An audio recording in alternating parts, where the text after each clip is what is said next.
The point is that our observations and theories are accurate. The fact is that heavier stable elements with higher atomic numbers, which have more protons, neutrons, and electrons than any Earth elements, do exist. However, up until this point in history, there has been no physical evidence to prove this. But now that proof is here. The most important attribute of these heavier stable elements is that the gravity A wave is so abundant that it actually extends past the perimeter of the atom. These heavier stable elements literally have their own gravity A field around them, in addition to the gravity B field that is native to all elements. No naturally occurring atoms on Earth have enough protons and neutrons for the cumulative gravity A wave to extend past the perimeter of the atom so you can access it. Even though the distance that the gravity A wave extends is infinitesimal, it is accessible, and it has amplitude, wavelength, and frequency just like any other wave in the electromagnetic spectrum. Once you can access the gravity A wave, you can amplify it just like we amplify any other electromagnetic wave.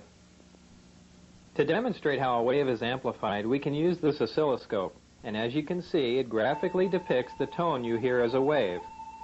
As we amplify the tone, you can see that the size or the amplitude of the wave increases, giving us a more powerful version of the same identical wave, and thus the tone sounds louder.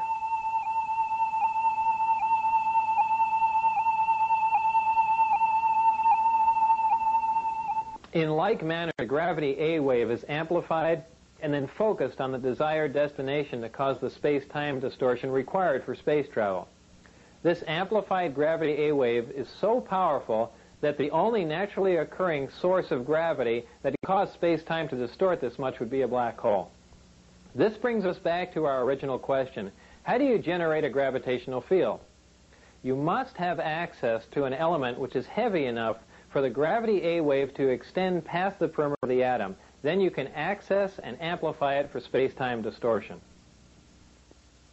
To complete our 3 science lessons, the last question is, what is the power source for this type of travel? Well, for those of you with limited knowledge about power sources, I'm sure you can probably imagine the enormous amount of power required to cause a space-time distortion for this type of travel. After all, we're amplifying a wave that barely extends past the perimeter of an atom until it's large enough to distort vast amounts of space-time.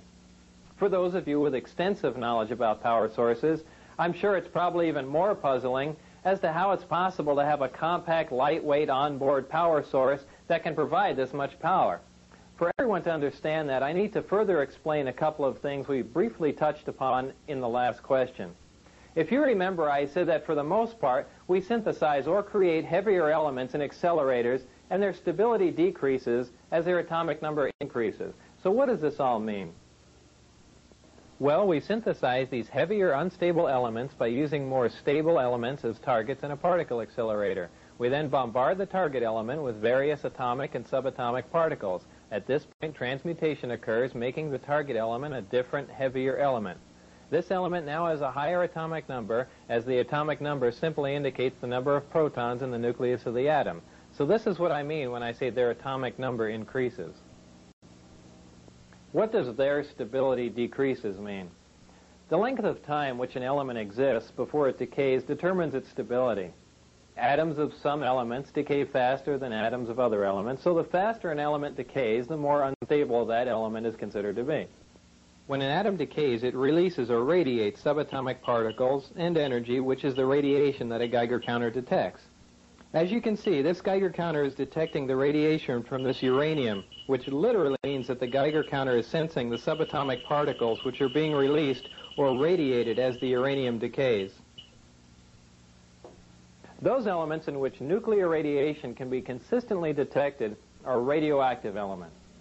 These heavy elements, which we synthesize in particle accelerators, are of the radioactive variety, and they decay very rapidly. Since we're only able to make a few atoms of these elements, and because they decay so rapidly, we're not able to observe much about them. This is what I mean when I say their stability decreases.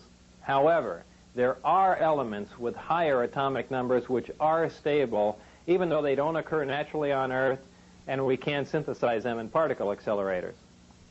These are the elements in the 114, 115 range which don't appear on a periodic chart.